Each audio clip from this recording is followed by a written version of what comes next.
থেকো।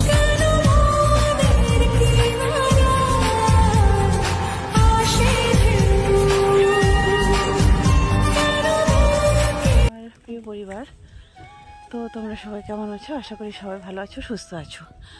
আর এই যে দেখো গ্রামের পরিবেশটা, আর কত কুয়াশা।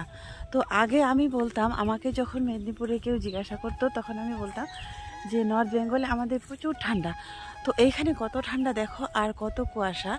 আর বাড়িতে হচ্ছে কি বলতো, বাড়িতে যেখানে মা যেখানে রান্না করে ওখানে তো গাছ। আর এই যে দেখো আমি মানে ভিজে গেছি, তোমরা দেখতে পাবে না। এই যে দেখো বরফ পড়ছে, তো কুয়াশা পড়ছে, কুয়াশাতে সব কিছু ভিজে গেছে। আর বাড়িটা তো পুরো বাড়িটা তো কাদা কাদা হয়ে গেছে, এমন যেন বরফ পড়ছে ঝিরিঝিরি করে কুয়াশা। তো যাই হোক, বাড়িতে কাদা কাদা হয়ে গেছে, যেমন টুপটুপ করে বৃষ্টি পড়ে সেরকম। তো আমি যে এখানে দাঁড়িয়ে আছি, তো এত হাওয়াতে মনে হয় তুষারপাত হচ্ছে। তো এই হলো আমাদের নর্থ বেঙ্গলের মানে ঠান্ডা, নর্থ বেঙ্গলের। তো বেশ 3 দিন ধরে ঠান্ডাটা প্রচুর পড়েছে। এখানে যদি আমি দাঁড়িয়ে থাকি তাহলে পুরোটাই মানে ভিজে যাব। তো তোমরা দেখতে পাচ্ছ এই যে এই মাঠটা দেখতে পাচ্ছ, এই মাঠটা পার হলেই তারপরেই হচ্ছে রায়গঞ্জ। এই মাঠটার পরেই এই যে কসবা যে পুলিশ মানে ট্রেনিং সেন্টারটা যে আছে, এই মাঠটা পার হলেই তো তারপরেই এত আমার বাবার বাড়ি। একটা মাঠ পার হলেই তো দেখা যায়, যখন এখন কুয়াশার সময় তোমরা দেখতে পাবে না, যখন কুয়াশা থাকে না তখন কিন্তু দেখা যায়, এখন কিন্তু দেখা যাবে না। তো এই হলো বন্ধুরা এখানকার ঠান্ডা ওয়েদার। আর মেদিনীপুরে থেকে তো আমি কিছুই বুঝতে পারিনি, কুয়াশা তো দেখতেই পাইনি কোনোদিনও, আর ঠান্ডাটাও এমনভাবে অনুভব করতে পারিনি, ঠান্ডাটা কোনোদিনও এইভাবে দেখিনি। আর এইখানকার ওয়েদার হচ্ছে এইভাবে সব সময়, শীত পড়া, কুয়াশা পড়া, ঠান্ডা পড়া, যতক্ষণ না ফাল্গুন মাস হয়। আর হয়তো মনে হয় মাঘ মাসের অর্ধেক দিকে হয়তো দেখতে পারে কখনো কখনো, তো জানি না। কিন্তু আমরা ছোটোবেলাটা এভাবেই কেটেছি। এখন এইভাবে ঠান্ডাটা হয়, কিন্তু ওই ঠান্ডার মধ্যেও দেখো বাচ্চা কাচ্চা কেউ কিন্তু ঘরে নেই। আমার দুজনে আছে, রিয়া রাজি আছে, আমার ভাইয়ের মেয়েরা আছে, কিন্তু এই ঠান্ডাতেও কিন্তু কেউ বসেনি, কিন্তু যে যার মতো কাজ করেই যাচ্ছে। আমি বাড়ি থেকে বাইরে বেরিয়ে এলাম, বাড়িটা একদম যে উঠোনটা আছে একদম কাদা কাদা হয়ে গেছে। কিছু কিছু যে গাছ আছে টপ টপ করে বৃষ্টি পড়ছে, মনে হয় শ্রাবণ মাসের মতো। তো বন্ধুরা এই হলো এখানকার ওয়েদার। তো চলো, এখন হচ্ছে মা রান্না করছে, ওইখানে একটু যাবো। বলছিলে আমাকে যে হ্যাঁ এতটা কুয়াশা নেই, তো দেখতে পাচ্ছ তোমরা, মনে হয় বৃষ্টি পড়ছে, তাই না? এখান থেকে ওখানে মানুষ আছে কিন্তু দেখা যাচ্ছে না, এত অন্ধকার, এত কুয়াশাময় একটা সকাল। সত্যি কি সুন্দর একটা অনুভব করছি, তাই না? মানে প্রিয়জনদের পাশে থেকে মনে হয় না যে আমার জীবনে কোনো অংশে কোনো কিছু কম আছে।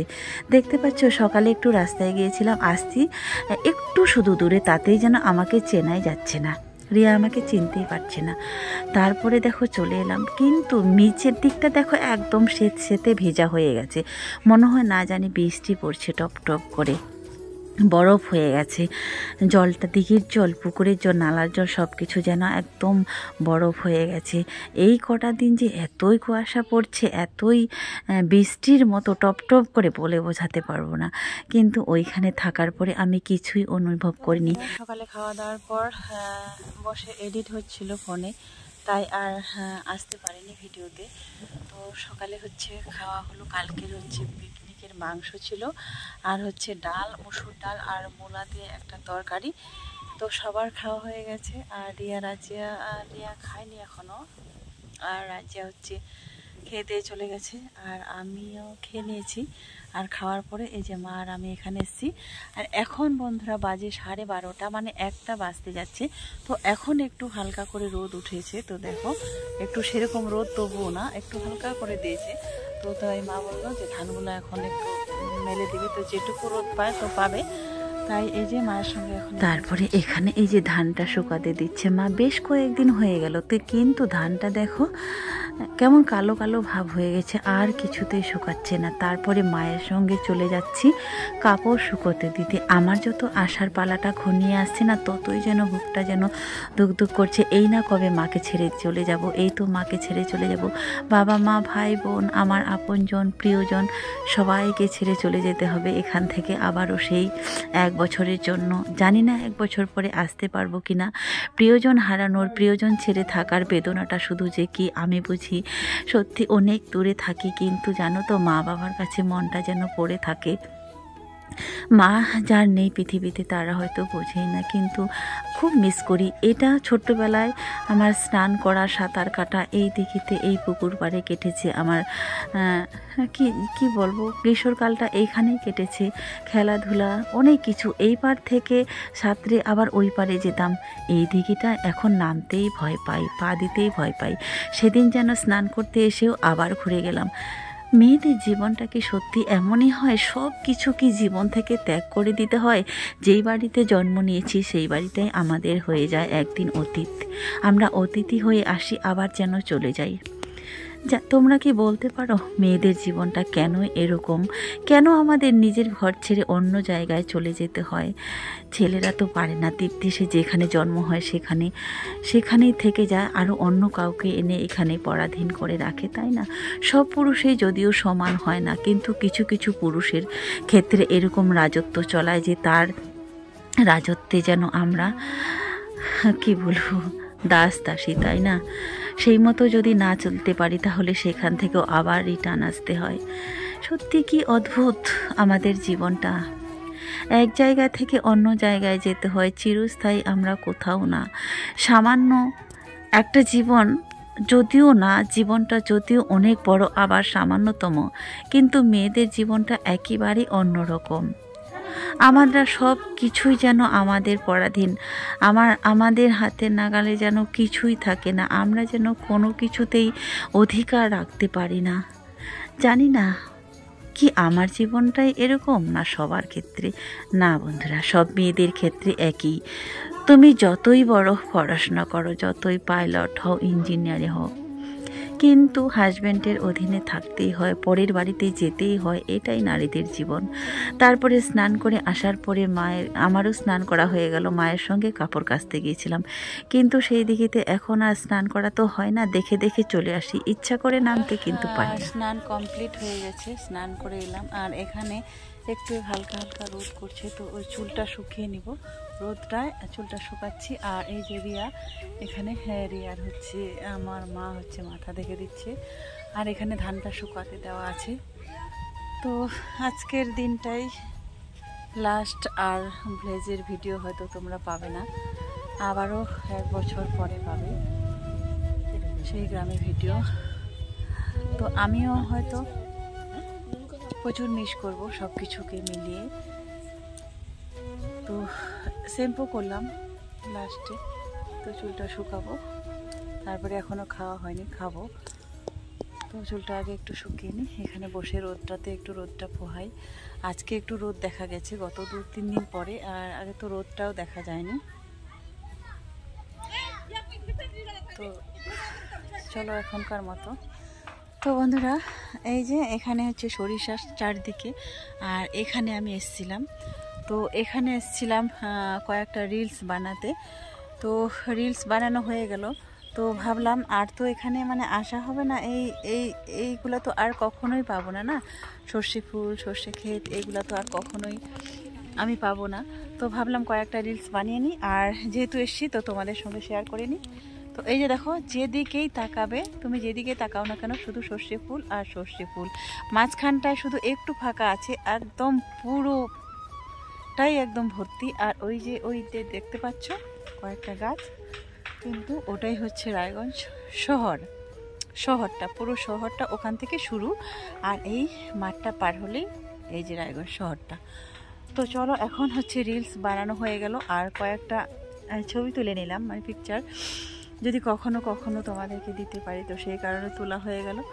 আর এই বছরের মতো শেষ, এবার ঘোরাঘুরি এই বছরের মতো আজ থেকে শেষ। আর জানি না সামনে বছর আসতে পারবো কিনা, আসা হবে কিনা, কিন্তু এবারের মতো বন্ধুরা ঘোরাঘুরিটা শেষ হয়ে গেল। তো চলো, তারপরে বন্ধুরা দেখো, এটা কি হলুদ বিকেল? যেদিকেই তাকাই শুধু হলুদ আর হলুদ। তো বিকেলটা চলে এলাম, যে আমি যেহেতু চলে যাব, তো একটা একটা ভিডিও অন্তত এইটা আমার কাছে স্মৃতি হয়ে থাক। ছোটবেলায় কতই কিছু না এই মাঠে কেটেছি, শাক তোলা, ছাগল নিয়ে যাওয়া, গরু নিয়ে যাওয়া, আর সূর্যাস্ত যাচ্ছে বাবার বাড়ির ঠিক যেখানটায় আমরা ধান শুকাই ওইখান থেকে দাঁড়িয়ে প্রতিদিন এখানে একটা বড় পুকুর আছে, ওই পাহাড়ের নিচে সূর্যটা ডুবে। জানো বন্ধুরা, আমার পিসি আমাকে এরকম আমাদেরকে পড়াতো, ওই দেখো ওই দিনের শেষে সূর্য ডুবে শুকান দিঘির নিচে। তো একটু ছড়াটা অন্যরকম করে বলতো, সত্যি ঠিক ওইভাবে আজকে সূর্য ডোবাটা দেখলাম। তো তারপরে এখানে দেখার পরে বন্ধুরা মন মানছে না, কিছু সর্ষে পাতার শাক তুলে নিলাম, তুলে নিয়ে এবার যাচ্ছি সোজা বাড়িতে। তো চলো, ছেড়ে যেতে কিন্তু মন চাইছে না। এখান থেকে শুরু করে একদম কসবা পর্যন্ত চলে গিয়েছে সেই সর্ষে ফুলের, ছেড়ে আসতে যেন মনে চাইছে না, যেন সেই জসিমউদ্দিনের কবিতাটা মনে পড়ে, সর্ষে ফুলের পাপড়ি নেড়ে ডাকছে মোরে তাই। আবার যেন যাচ্ছি, আবারও যেন পিছন পিছন যেন ফিরে তাকাচ্ছি, মনে হয় আমাকে যেন ডাকছে সেই সর্ষে ফুলের পাপড়ি।